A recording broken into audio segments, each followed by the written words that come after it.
Hola Pablo, buenos ¿Qué días. tal? En primer lugar, muchas gracias por recibirnos y por compartir tu testimonio. Para comenzar, nos gustaría que nos cuentes en lo personal tu historia en septiembre de 1976. Sí, lo que pasa es que para llegar a septiembre de 1976, Sí, tengo que contar un poco desde el inicio de la secundaria. bien, Eh, yo me hice en un barrio de la ciudad de La Plata, de la calle 10 y 40, que tiene mucho que ver con el inicio de muchos de nosotros en esa banda que éramos de 12 años, sí, que no es un dato menor, porque nos hicimos en un almacén, un grupo de chicos, que tuvo que ver con el inicio inclusive de la quema de los muñecos de fin de año, 10, 40 y 41. Si uno pone muñecos de fin de año, 10, 40 y 41, aparece un Pablo Díaz, muy chiquito. Pero éramos 9 chicos que íbamos a ir a escuela secundaria y que ya teníamos hermanos mayores, por así decirlo, que tenían una instancia en la facultad de la Ciudad de La Plata, en la universidad, y de familias, clase media, podríamos decir politizada, de discusión, de sobremesa, de nuestros padres radicales, peronistas. Entonces no éramos ajenos a la posibilidad. Todo surge, nuestra historia de vida son 3 años, no más. sí. Porque si Claudia Falcone tenía 16 años o Francisco López Montaner tenía 15 años, nuestra historia de vida son los 3 años, el inicio de la escuela secundaria, el segundo año y el tercer año. Y el cuarto año, por así decirlo, nos pasa lo que nos pasó en la dictadura.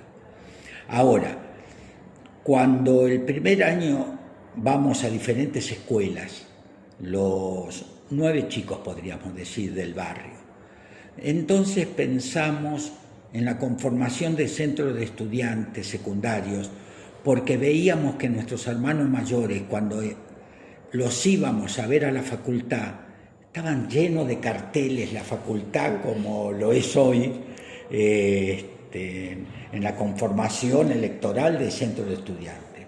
Y dijimos, bueno, nosotros podemos tener también y buscar la síntesis de nosotros los secundarios en las diversas escuelas, y planteamos un petitorio en la Dirección General de Escuelas de la provincia, sumado a que la Dirección General de Escuelas como un ministerio de educación, presentamos un petitorio, 9 chicos de 9 diferentes escuelas, con la posibilidad de la creación de los centros de estudiantes secundarios. Bueno, fue interesante, nos dijeron que sí, pero la resolución traía de que los presidentes de los centros de estudiantes iban a ser los directores o las directoras. No, obvio, ningún adolescente Con habla, 12 años, ningún adolescente habla con un adulto para que te reten, sí, menos como autoridades de la escuela, y generamos la primera manifestación en la calle que se llamó Participación y Centros Libres.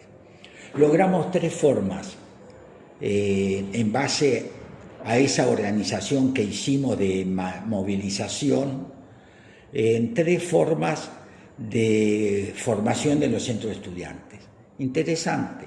Los colegios dependientes de la Universidad de La Plata, como sería el Colegio Nacional, el Colegio Liceo, podían ir a instancias electorales como los de las facultades, con identidad de agrupaciones partidarias. Podías ir como peronista, radical, socialista, identificándote. Escuelas del bachillerato común o comercial de la Ciudad de La Plata los directores pedían que vayamos a una instancia electoral, pero con nombre de fantasía. Okay. Mujer Maravilla, Batman, con una gran hipocresía, porque en realidad cuando te juntás en una lista, vas con una instancia de adherir a un determinado grupo, y en escuelas, como en mi escuela de 12 y 60, que era la Escuela España, eran 2 delegados por aula, por división, un titular y un suplente. Íbamos a una asamblea y elegíamos el presidente, etc. Eso fue el primer año de la secundaria, 1973, en el contexto histórico de la década del 70, sí, en el mundo. 1974, es muy interesante lo que pasó. Ya teníamos una coordinadora de estudiantes secundarios que aglutinaba a 19 escuelas en la ciudad de La Plata, Berisso y Ensenada. ¿Qué pasó en 1974? La ciudad de La Plata es una ciudad urbana, ¿verdad? Con un centro urbano muy planificada. En la periferia, sí, hubo una migración de países limítrofes, Paraguay, Bolivia, Perú, comunidades de campesinado que se instalaron en la periferia de la ciudad de La Plata como asentamientos, casillas de madera, baño por fuera de la casilla, piso de tierra, durmiendo varios en una misma habitación. Cuando se incorporan adolescentes de esas migraciones a nuestras escuelas, nos dicen que sus padres, por provenir de campesinado de esos países limítrofes, no sabían leer y escribir. Esto es muy importante de lo que nos pasó, porque si vamos a que Claudia Falcone vivía en 860, que yo vivía en 1040 y 41, centro urbano, clase media. Clase media se determina por la herencia económica de sostén. Cuando Patricia se integra a mi escuela, a la Legión, así llamada porque éramos repetidores y expulsados, yo venía del colegio Estrada, de un colegio privado, católico, que por querer hacer el centro de estudiantes le pidieron a mis padres que salga de esa escuela, las autoridades, por mi rebeldía supuesta, en la conformación del centro de estudiantes. Se integra Patricia y hay una instancia interesante.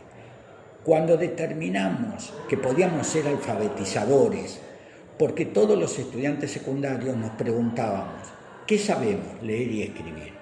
Tal vez no sabemos mucho de las disciplinas de las materias, pero sí sabemos leer y escribir. Sí. Y hacemos el apoyo escolar. Podríamos decir docentes sin certificaciones, alfabetizadores sin certificación. Pero ¿qué nos pasó? Cuando a nosotros, y en particular, vamos a la comunidad boliviana que nos tocó en base a nuestra escuela, en 19 y 532, por así decirlo, donde aún está la comunidad boliviana, ¿con qué nos encontramos? ¿Qué descubrimos? La pobreza. Una clase a la que ustedes no pertenecían. Una clase a la que no pertenecían. La pobreza nos dio vergüenza. De la vergüenza sale la militancia, primero de la vida en función de la sensibilidad social, del amor, de la energía propia de rebeldía de un adolescente, de la instancia de que el adolescente se pregunta por qué la desigualdad, por qué el gris propia de los adultos. Yo siempre digo, ¿cuál es la virtud de un adolescente? O la adultez de un adolescente. La adultez de un adolescente pueden ser los besos públicos, lo de la escuela, lo de la calle, los de la plaza, lo de la calle, lo de me acompañás, te acompaño.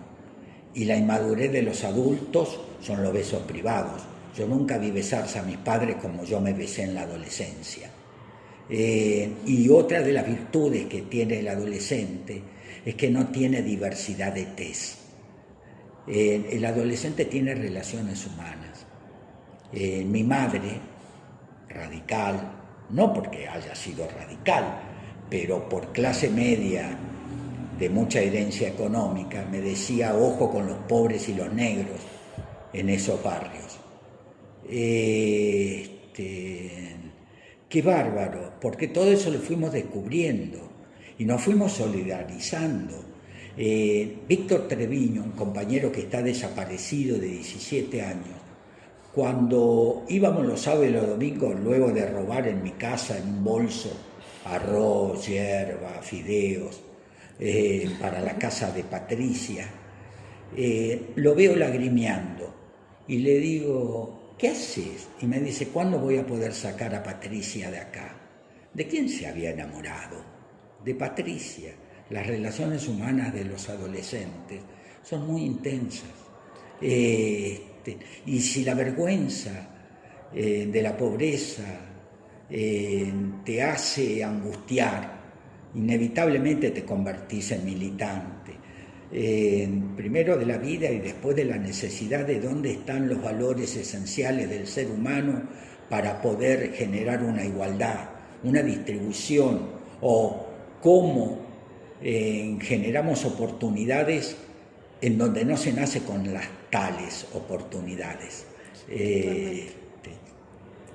1974, 1975. ¿Cómo nace el boleto estudiantil secundario? ¿Nace por un reposo?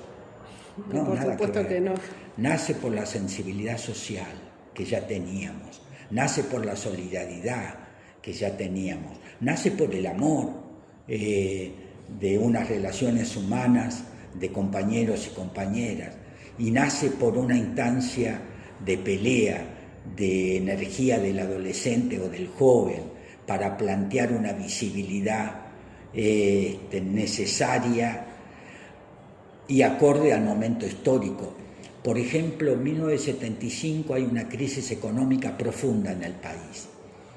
¿Cómo podemos ver en nuestras familias las crisis económicas? Por las tensiones de nuestros padres, si están desocupados, si no alcanza la plata, si baja el costo del consumo, no podemos comprar las zapatillas, la ropa que nos gusta, si no tenemos recreaciones. Y hay una virtud también del adolescente, que creen los padres que no los escuchan, los adolescentes. Y sí, escuchábamos cuando se peleaban en la cocina o en nuestra pieza.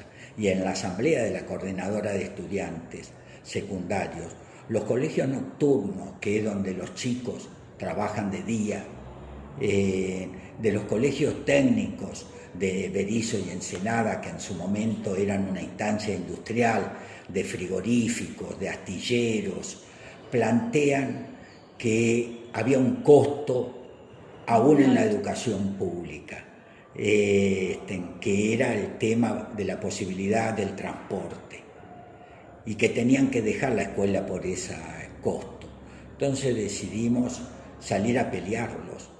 En mi escuela, en el centro de estudiantes, yo siempre cuento esto, pero les digo que no lo hagan, planteamos ir desnudos, entrar desnudos un día a la escuela, dejar la ropa en la entrada, sí, para que vean que la vestimenta tiene un costo.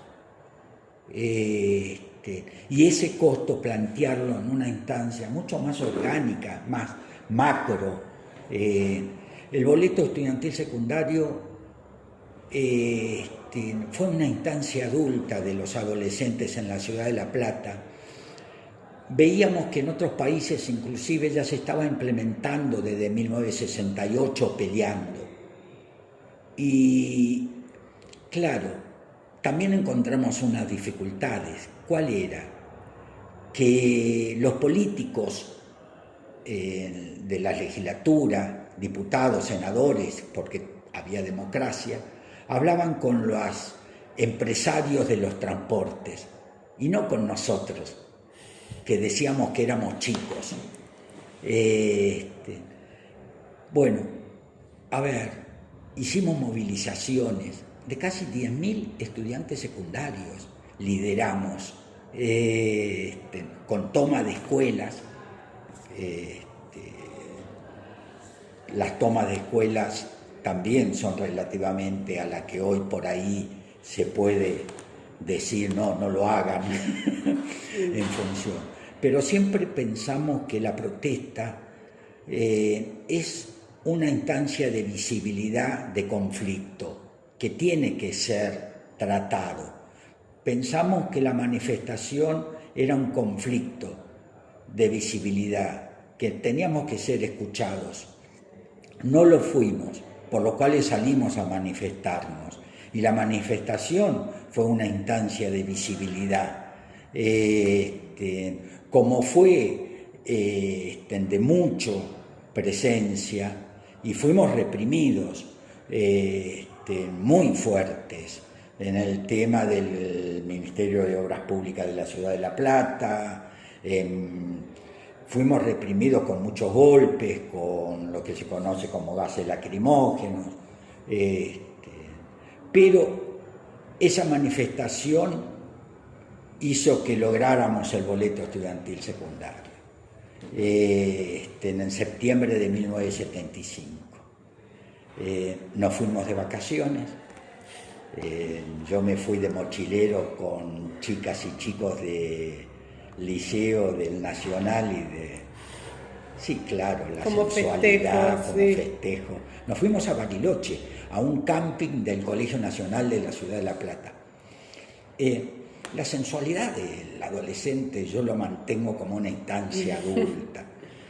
Miren, en la democracia, antes del advenimiento de la dictadura del 24 de marzo del 76, todos los viernes en las distintas escuelas podíamos hacer peñas o fiestas de 7 a 11 de la noche.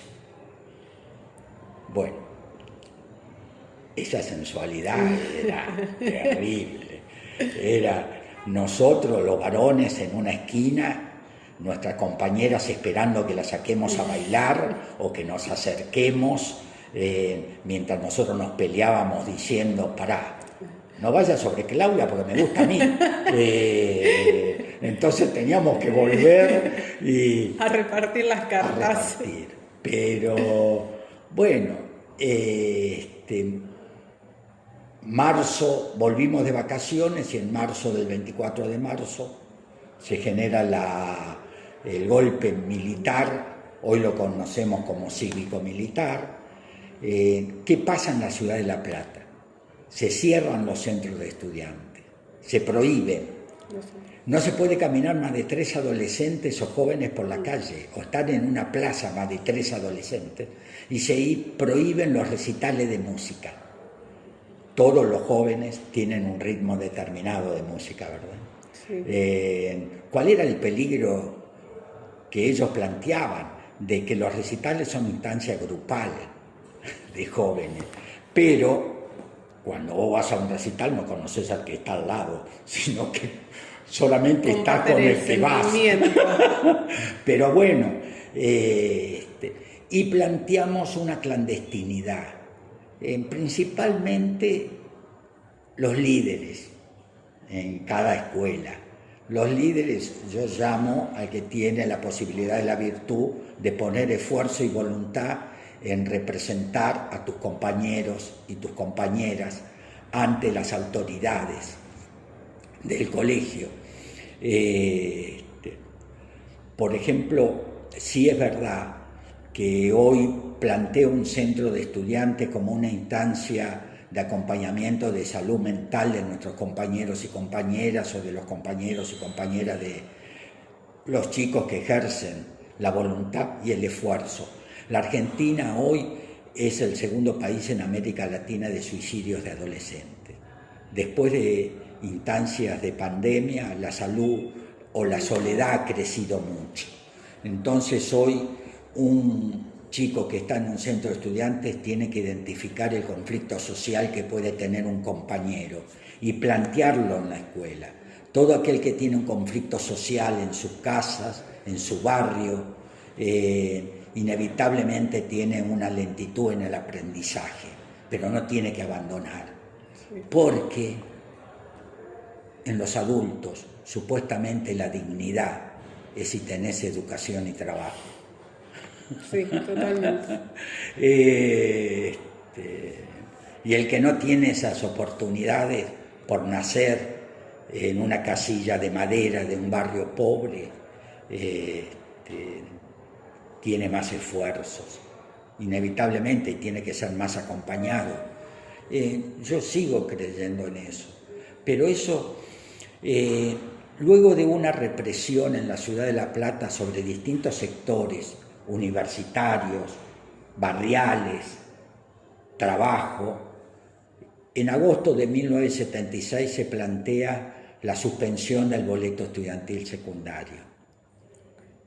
Lo que habían logrado hasta ese momento. Que lo habíamos logrado hasta ese momento.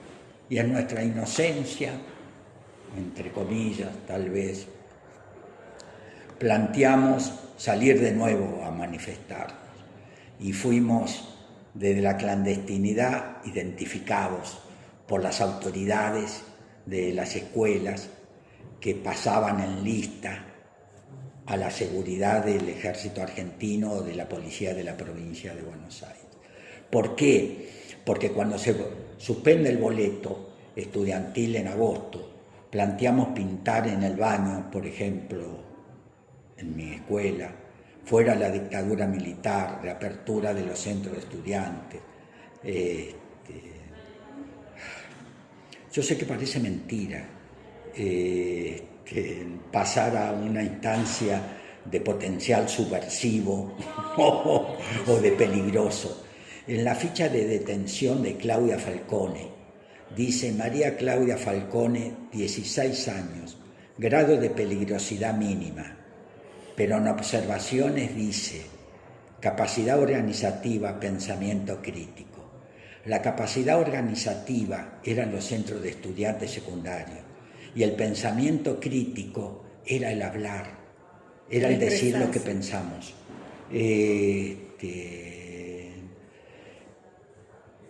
La dictadura cívico-militar, hoy por así decirlo, o militar, planteaba que si nosotros teníamos la terminalidad de la escuela secundaria con esa instancia de capacidad, íbamos a ejercer resistencia en su proyecto político, económico, en la universidad, o en el barrio, o en el trabajo.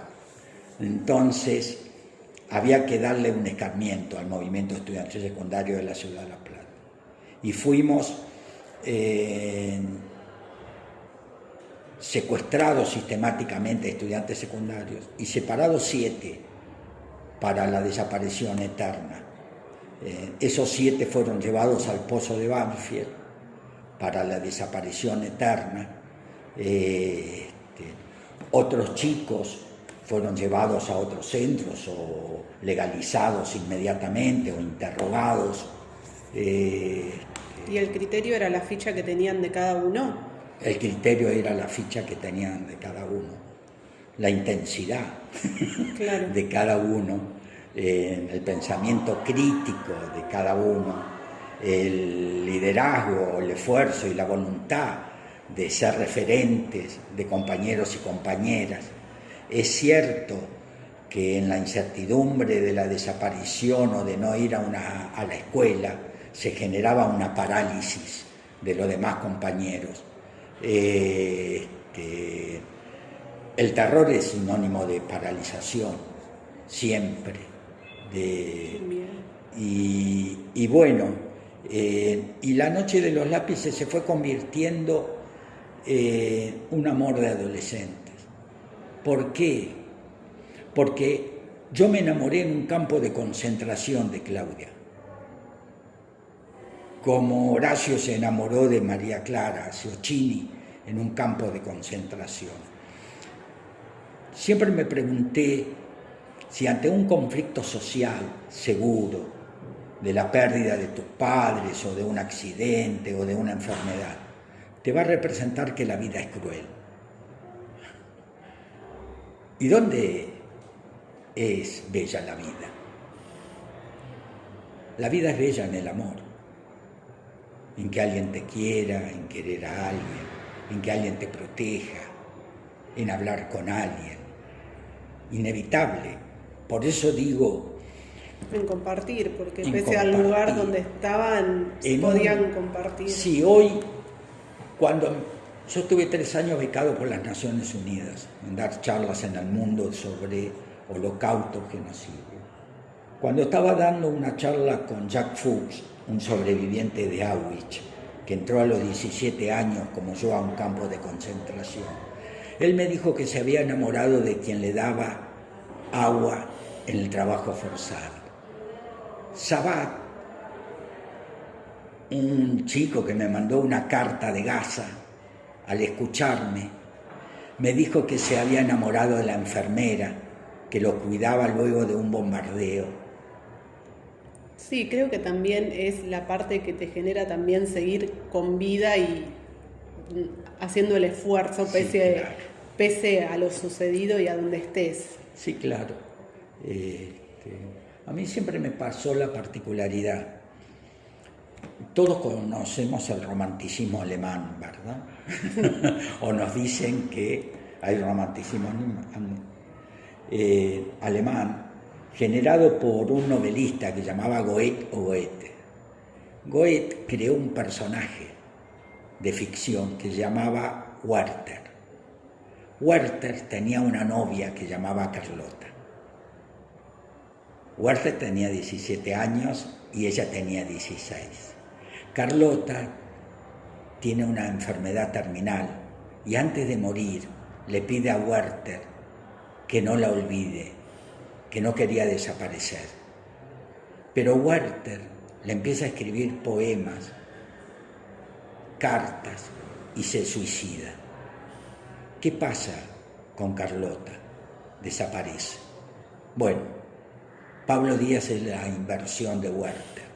Yo decido vivir para que aún en los 16 años de Claudia sepan que vivió, que ha tenido una identidad. Sí. Y algo por qué luchar, creo que también. Sí, pero más que nada en la identidad. Sí. Hoy hay 32 escuelas secundarias en el país que se llaman Claudia Falcone, y donde hay una foto de ella con una mesa donde las chicas le prenden velas. Yo creo mucho en los altares. La noche de los lápices es un altar. Sí. Maradona es un altar, Gila es un altar, nuestras abuelas, nuestros padres con la Virgen han tenido altares o tienen altares. Los altares son una necesidad de fe, de que no estamos solos, de que vinimos al mundo para algo. Sí. Bueno, a ver, yo siempre, hay una anécdota, yo voy a Japón, a Tokio, porque un director de cine, Akira Kurosawa, un director, el más famoso del mundo, tenía una productora y compró la película La Noche de los Lápices. Y cuando estaba dando charlas con él en Kioto, en Osaka, él como sobreviviente de Hiroshima, y yo digo que los represores eran bestias o monstruos. Y luego de la charla me pide una cosa, que nunca le quite la responsabilidad al ser humano de lo que es capaz de hacer. Que somos nosotros, en nuestra contradicción permanente del bien y el mal, porque el bien y el mal no es solamente religioso y científico, es nuestra cabeza en función de si decidimos mentir, si decidimos violar, si decidimos matar, si decidimos odiar, en lo que generamos. Entonces los testimonios de vida son necesarios para siempre tenerlos en la instancia de la posibilidad de ser buenas personas. Entonces, ¿por qué hice la película de La noche de los lápices? Y yo creo que para recordar y poner en vivencia la gente que no está, tener una identidad y que no sea olvidado, sobre todo. Bueno, les digo un secreto. Hice la película de La noche de los lápices para volver a ver a Claudia en una actriz. En la que nadie sabe es que la actriz se vistió con la ropa de Claudia, que la madre la tenía 10 años después en el ropero. Sí, sé que hoy sirve a la sociedad y a los jóvenes en función de saber qué es lo que nos pasó, pero todos tenemos secretos. A lo largo de la vida vamos a tener secretos del que nos gustó y no nos dio bolilla,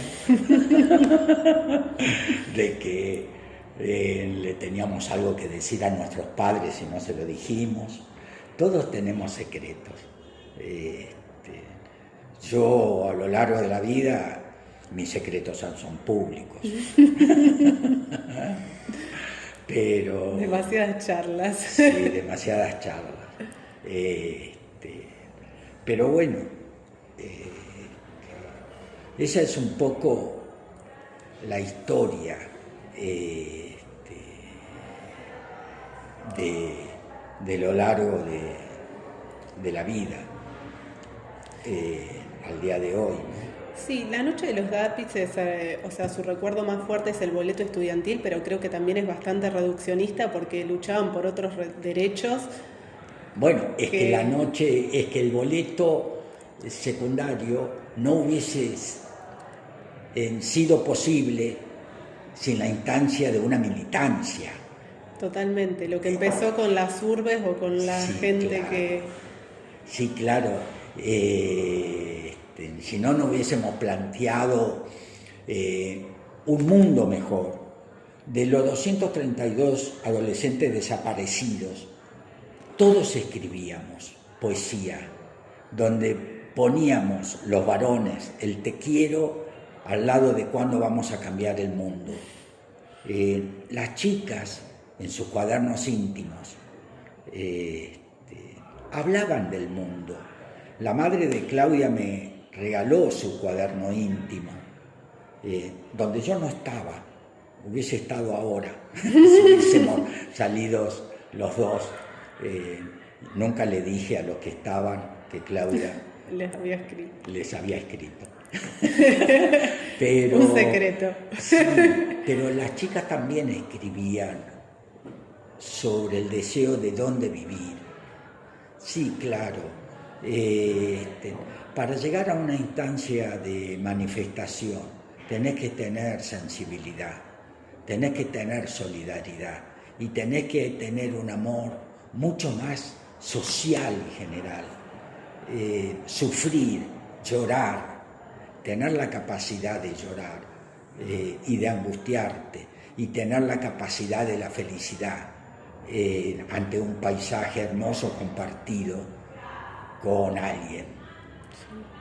Y mencionabas que en un momento el boleto estudiantil, cuando pasó lo de la dictadura, lo iban a sacar o eliminar. Sí, lo suspendieron. Y hoy en día, ¿qué pensás de eso? Tiene un peso, porque hoy en día se sigue. Sí, hoy hay más de 5 millones de adolescentes usando el boleto estudiantil. Entonces yo me planteo, si fue justo, sí, claro. Hoy cuando voy a dar una charla hay chicos que levantan la mano diciéndome, yo tengo este carnet, me muestran la SUBE, me muestran un carnet, sé cuál fue el costo. ¿Lo viviste en carne propia? Sí, claro. El otro día, hace 1 año y medio, fui a una cárcel. Me pidieron ir a la cárcel de Marcos Paz, pabellón 4. Chicos de 18 a 21 años haciendo la primaria. Obvio, de sectores sociales muy pobres. Vieron una serie de películas, vieron La Noche de los Lápices y preguntaron si yo vivía. Por supuesto, me buscó una subsecretaria de Justicia y fui. Hago una introducción de La Noche de los Lápices, que son 3 años de lo que vieron, no hay más. Sí. Y pasamos a las preguntas. Un chico que estaba delante, de 18 años, levantó la mano. La subsecretaria de Justicia me dijo, ojo. Las maestras de las primarias murmuraban. El que me iba a hacer la pregunta venía de un instituto de menores y de 2 homicidios a mano armada. ¿Qué me preguntó?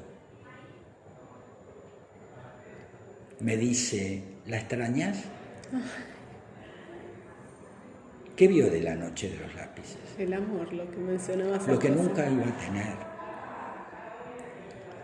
Si el Estado le hubiese dado amor, si la sociedad le hubiese dado amor, si él hubiese tenido la posibilidad económica de consolidar un amor, ¿estaría ahí? No. Y las 3 chicas de Florencio Varela estarían vivas. Qué bárbaro. Sí, por supuesto. Le dije que la extrañaba. ¿Por qué no me preguntó de las torturas, de los golpes? Porque es su cotidianidad. Totalmente. Entonces, bueno, nada. Increíble, increíble. Bueno, de eso todo hecho. Sí, totalmente. Creo necesario, hemos podido hacer que La Noche de los Lápices es una historia legal en los secundarios, en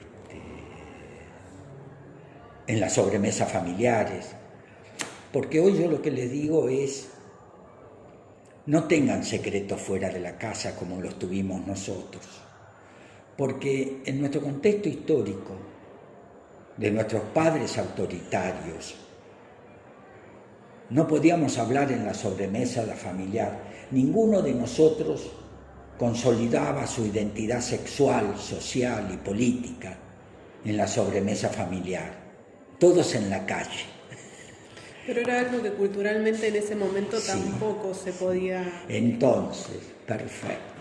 Entonces hoy creo que la primera instancia institucional democrática es la sobremesa familiar. Porque los padres ya somos nosotros, después de estar 40 años en democracia. Nuestros chicos, nuestros hijos tienen que consolidar su identidad en la sobremesa familiar, hablando con nosotros, y nosotros aprendiendo o diciéndole nuestras verdades. Sí, creo que también hoy en día hay como un poder constructivo de crítica donde está el te digo algo pero te escucho. Antes era totalmente autoritario, entonces te daba miedo capaz de hablar ciertas cuestiones. Totalmente. Por eso los secretos los tenías en la calle con un amigo o una amiga, que es la primera que se entera sobre si nuestros padres se estaban separando violentamente, sobre si había maltrato, sobre si había acoso. La particularidad de Patricia en un momento determinado, viviendo en la comunidad boliviana, no por ser boliviana, pero al dormir 7 en una misma habitación, planteó en un momento dado una conflictividad, porque hoy el 80% de las mujeres pobres no están con el padre natural de sus hijos, tienen una rotación de padrastro. Y lo que está pasando, tengo una posibilidad. de que hoy muchos chicos piden hablarme individualmente para decirles su problema, para contarme su problema y sobre cómo puede solucionarlo. Una chica del colegio secundario de Santa Teresita, que la directora sabía o sabe hoy por hoy quiénes son los que se separan para hablar conmigo a nivel individual. Entonces una chica me dijo que se intentó suicidar porque el novio de su madre abría la puerta para verla. Entonces yo le digo, pero ¿cómo? Sí, para verme en ropa interior, pero por hablarte con tu mamá no me va a creer a mí. Por eso intenté suicidarme. Bueno, más otras conflictividades.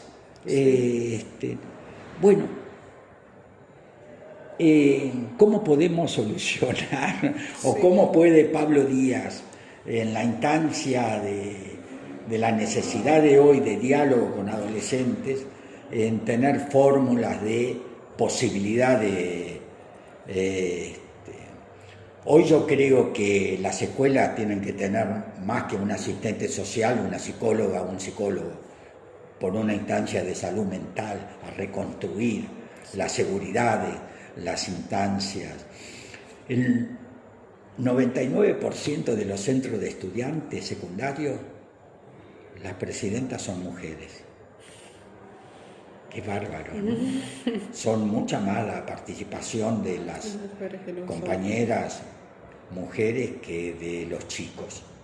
Los chicos tienen una indiferencia o una instancia más individual, no de susto, sino de comunicación. Y hoy en día eso lo ves, o sea, a veces a diferencia del centro de estudiante de hoy al de antes, había más hombres. Sí. El otro día fui a un colegio de Berazategui, en un sector del conurbano social muy bajo, donde había 2 chicos en el centro de estudiantes, con todas las chicas. Le digo, bueno, por fin. Y las chicas me dicen, no, son mis novios. Que si quieren estar conmigo, tienen que estar en el centro de estudiantes. Bueno, le digo. Claro. Sí, son más las mujeres en una instancia de reconstrucción de muchas instancias sociales, democráticas, de igualdad que los varones. Pero bueno, es un proceso, Lo más importante es reconstruir un nunca más de hoy y de mañana. La memoria hoy es la identidad de los chicos. Sí, totalmente. Yo llevo la noche de los lápices, no al contexto histórico de la década del 70, sino lo llevo a la identidad de ellos hoy, para hablar. Sí, las distintas necesidades, pero al fin y al cabo se llega al punto inicial donde capaz que no se puede hablar con la persona correcta para poder tomar una decisión, y esto, como contás, de que una persona que es una mujer, que está acompañada, que está en una escuela, que tiene una madre, tiene que acudir a un tercero que se siente protegida para poder contar su verdad, y al mismo tiempo ella misma suponer que su propia madre no le va a creer. Entonces ya es algo muy complejo. Sí, a mí me llama la atención, también lo hablo con los chicos, porque todos me dicen que en las escuelas se está pasando, o por ejemplo, entre el 40 y el 60% hay chicas con chicas. Por ejemplo, en la Facultad de Arte. Que es más libre. Y eso tiene que tener una instancia de fin, de protección, de sentirse más cómoda, de estar con alguien, El otro día participé en una escuela de arte en Rosario, en la provincia de Santa Fe. En un aula me invitó la profesora, una psicóloga, a charlar con el aula, donde un chico estaban, un chico le pegó mucho a la chica que le planteó no ser más novio. Le pegó mucho en el baño.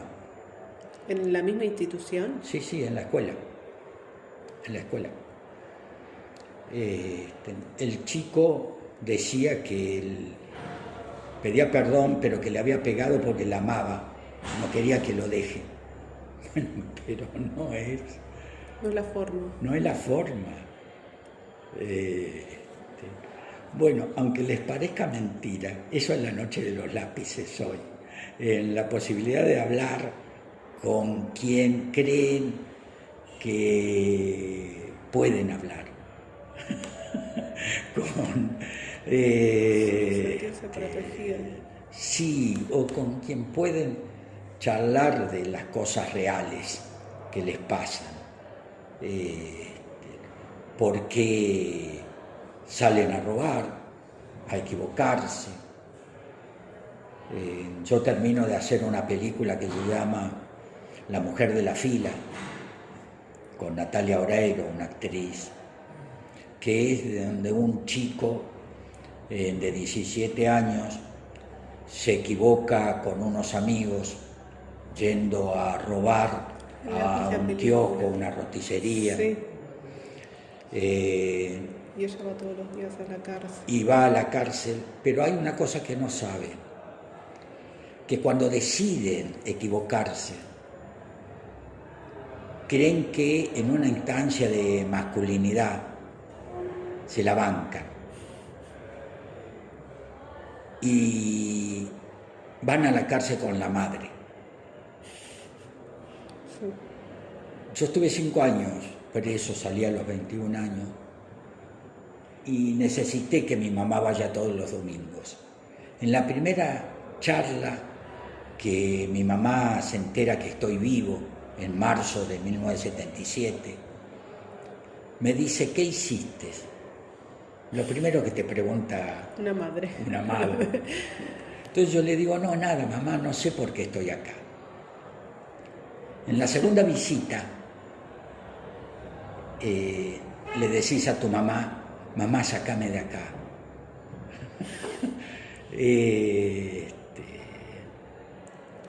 Y lo que nunca supe, que es lo que quise mostrar en la película, que la madre pasa una instancia perversa, que es que se tiene que desnudar y abrir el culo desnuda ante un guardia o una guardia. Eso es una perversidad que pasa a la madre. ¿Se entiende? Sí. Entonces, los chicos tienen que entender la masculinidad. Mi papá no fue nunca a la cárcel a verme en 5 años, porque supuestamente era clase media alta,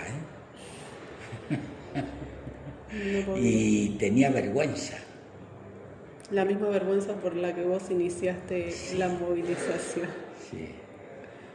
Mi mamá, por provenir de clase media alta, le decía a sus amigas que yo estaba de viaje.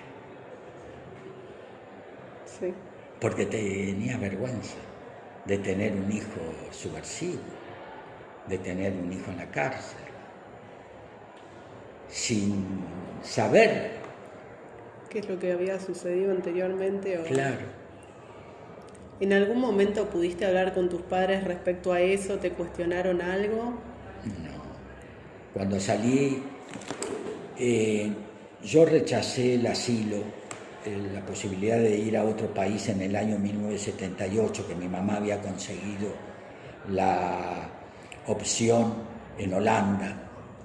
Y yo le escribí una carta diciendo de que yo iba a quedarme preso y que iba a salir en la Ciudad de La Plata y vivir en la Ciudad de La Plata, porque no me sentía culpable.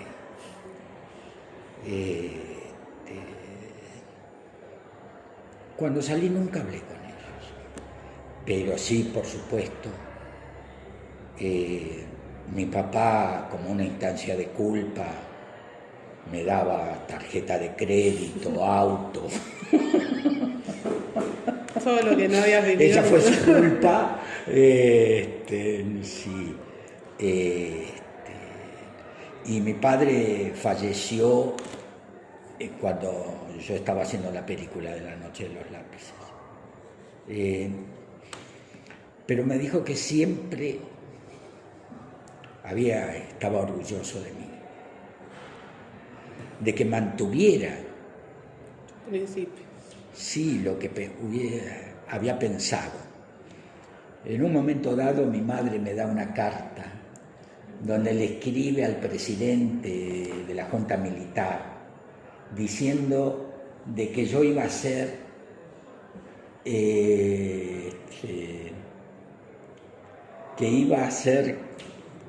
reformado ideológicamente en un hogar católico. Que yo iba a ser recuperado ideológicamente en un hogar católico. Mis padres iban a misa los domingos. Que eran clase media. Y mi padre hacía donaciones a la iglesia, que por eso fue en función de que salí con un salvoconducto inicial. En el arzobispo de la ciudad de La Plata lo llama a mi padre y le dice que había conseguido que un coronel lo atendiera, que vaya a tal dirección. Mi padre va, pero el arzobispo de La Plata le pide a mi padre que vaya sin su esposa. Las mujeres son las brujas. Sí, claro. Iba a ser lío. Mi padre, cuando va a hablar con el coronel, da bienes. Mi padre era socio en Corrientes, porque era correntino, de Navaja Artaza, de la yerba Las Marías. Y mi madre dice que faltó un campo. Mi padre pagó como un secuestro extorsivo mi salvoconducto. Qué sé yo. Después, yo cuando pedí a mis padres, les pedí filmar en mi casa. Está filmada en nuestras propias casas, La Noche de los Lápices. Sí. Está filmada en el cuarto de Claudia, en su casa, como así en la casa de los chicos. Y mi padre accedieron a que filmara así en mi casa. Mi padre se fue a Corrientes. Accedía, pero no lo quería ver. Y mi madre me seguía acompañando. Sí. Nunca entendió mi madre lo que yo pensaba.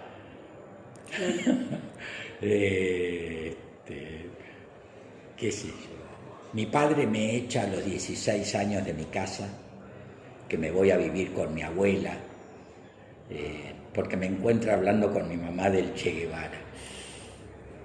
Una revolución. Sí.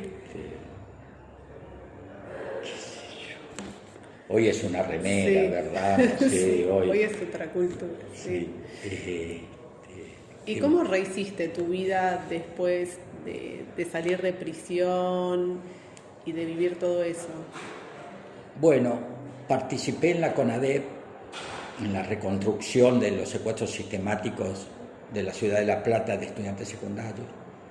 Me preparé para el juicio a la Junta de Comandantes, como una necesidad, como una promesa de no olvidarlos y de justicia.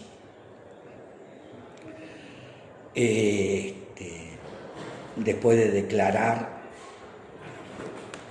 me convierto más en una instancia pública leyenda.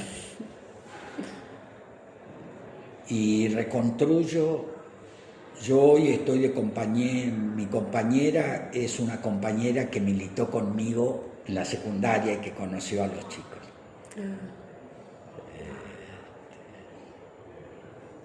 Y tengo un hijo que me nació el 24 de marzo. Un mensaje. Sí. Qué bárbaro, ¿no? En el aniversario del golpe, ahora tengo cumpleaños. Eso me pasa a mí nada más. Sí, bueno, reconstruí, mi compañera respeta el tema de Claudia. Yo creo que Claudia y los chicos tenían el derecho de vivir, como todos tenemos el derecho de vivir. No hago a la idea de que hoy estuviéramos juntos. Claudia era muy intensa. No hubiésemos estado. No hubiésemos estado juntos. Pero ella tenía el derecho de tener familia. Sí, hoy. Totalmente. De ser amigos, sí. Y después mi vida es mi vida. A los 14 años, antes de que pasara el golpe, yo fui a una comisaría luego de un partido de fútbol. Yo era de la hinchada de Estudiantes de La Plata, del club de fútbol. Yo era de la hinchada de Pelapapa, un conocido hincha de la barra brava de Estudiantes. A los 14 años, en un partido de Estudiantes Vélez, hay un conflicto con el árbitro, lo esperamos afuera y me llevan preso a la comisaría para que me vaya a buscar mi papá. Sí. Fue la primera vez que me pegó. Porque antes los padres eran... Esa era su forma de autoridad. Esa era su forma de autoridad. O una de las formas. Y eso fue también producto de mi rebeldía. Nosotros somos rebeldes ante padres autoritarios. Sí, totalmente.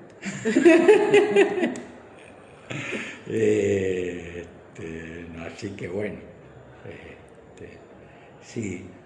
Pero esa es la noche de los lápices, esa es una historia de amor, de adolescentes, es una instancia de identidad de hoy, de los chicos, con las necesidades de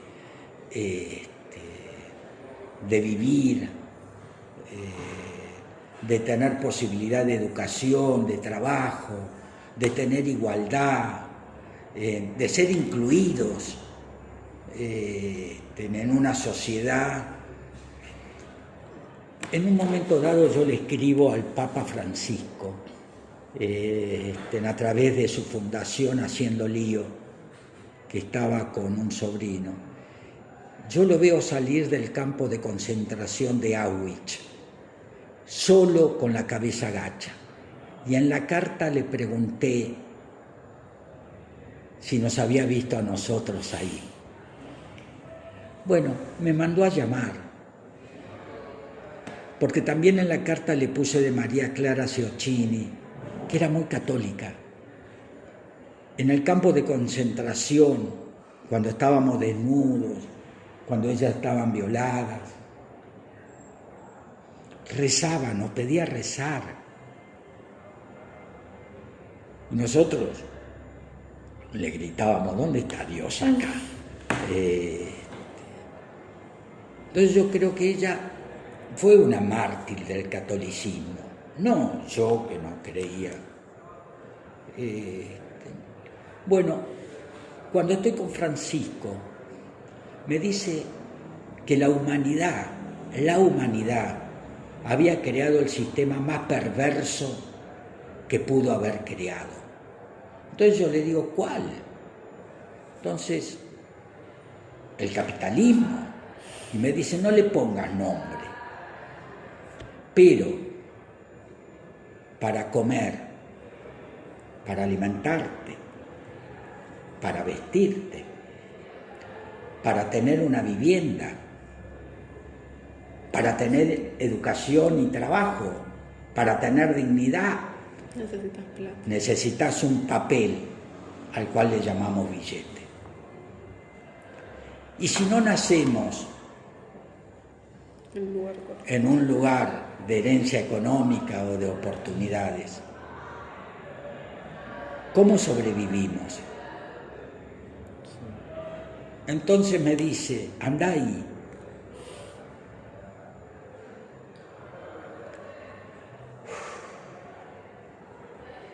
El ir ahí es de una realidad cruel. No, pará.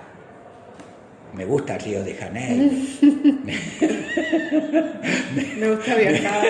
Claro, no, pará. Me gusta la recreación. Pero está bien. Voy a respetar siempre la realidad. Creo que eso es. Me pasó eso. Sí. Y me dio una carta para la hermana de María Clara Siochi, donde la hace mártir. Sí, claro, la tenía que reconocer. Sí. Porque a ellos los asesinaron en el Pozo de Banfield, en la localidad de Banfield, en un campo, en un sótano. Y yo creo que María Clara la asesinaron rezando. Sí, claro, es mártir dentro de su instancia católica. Qué bárbaro, ¿no? Sí. Digo, ahí. Sí, terrible. Y por último, ¿qué significa para vos memoria, verdad y justicia? ¿Esas tres palabras representan todo lo que viviste? Sí, me interesa más que los chicos hoy tengan presenciabilidad de poder ser felices. En la memoria y la identidad de ellos hoy, la justicia en la posibilidad de que ellos, si se equivocan, sean recuperados, y la verdad en el hecho de la realidad, de dónde vivimos y dónde estamos y nuestro mundo. Nuestro mundo es cruel hoy, sí, claro, en la instancia social. Hoy hay quien gana mucho y quien no gana. Entonces, verdad, justicia y memoria tienen más que ver con el nunca más de hoy. No sé, por supuesto que después hay particularidades. En la justicia yo incorporo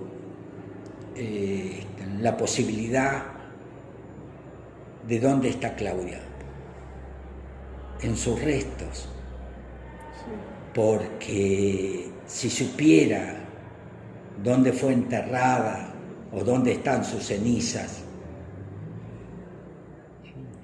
iría a sentarme y le diría mis poemas. Sí, claro. Y me gustaría saber dónde está, como un acto de justicia íntimo, o que sus familiares, sus hermanos, sus sobrinos supieran dónde está. Sí, claro. La desaparición es una de las torturas más crueles que he conocido en el mundo a través de las Naciones Unidas, porque es una tortura eterna en generaciones de ese familiar. No hay resignación, no puede haber adiós, porque nosotros tenemos por culto el velatorio. Entonces, ¿saben lo que es el velatorio? El velatorio es ver a nuestro ser querido, que no nos besa más, que no nos habla más, que no nos abraza más, que no nos mira más. Y entonces tenemos la resignación del adiós. Por ahí saldamos deudas. Yo, cuando falleció mi mamá en el velatorio, a solas, le pedí disculpas por haberle pateado la puerta un día. Sí, claro. Y yo creo que la desaparición es la no posibilidad de la resignación del adiós. ¿Por qué la madre de Claudia, 10 años después, tenía el cuarto tal cual y la ropa de Claudia en el ropero? Cuando yo le voy a pedir filmar, me hace pasar y me dice: mira, Pablito, está tal cual. Le digo: pero Nelva, no vuelve. La esperanza. Bueno, pero una madre, si no tiene la prueba. Yo admiro más a las mujeres que a la masculinidad. No sé. Me lo ha enseñado mi mamá. Y mi abuela. Cuando voy a vivir con mi abuela radical de la provincia de Buenos Aires, de Carué, porque tanto mi madre, que era de Carué, de la provincia de Buenos Aires, de mi papá, que era de Corrientes, vinieron a estudiar a la Universidad de La Plata. Y se conocieron. Porque no había universidades todavía por todos lados, a nivel nacional. Entonces se conocieron. Mi abuela radical, mal. Entonces me decía, cuando yo le planteé ser peronista, de la UES, me dice: pero, ¿por qué Perón se andaba en motoneta con la bragueta abierta dándole billetes a las chicas de la UES? Y yo le decía: abuela, pero me daba de comer. Las abuelas pueden criticarte, decirte, pero te dan de comer. Te alimentan. Y tratan de hablarte de otra forma que tus padres autoritariamente. Entonces, sí, cuando yo hablo con los chicos, todos se ríen de las abuelas. Dicen: sí. Son todas iguales. Sí, son todas iguales. Y bueno, pero creo en eso. En la necesidad de reconstruir una sociedad buena. Me angustia mucho el odio, el insulto, me angustia mucho. Ese no es el camino. Pero bueno, y toda protesta la tomo como una visibilidad de conflicto a charlar. Sí, totalmente. No a charlar. Sí. Claro. Bueno, Pablo, muchas gracias. La verdad que un placer. Bueno, hablo mucho.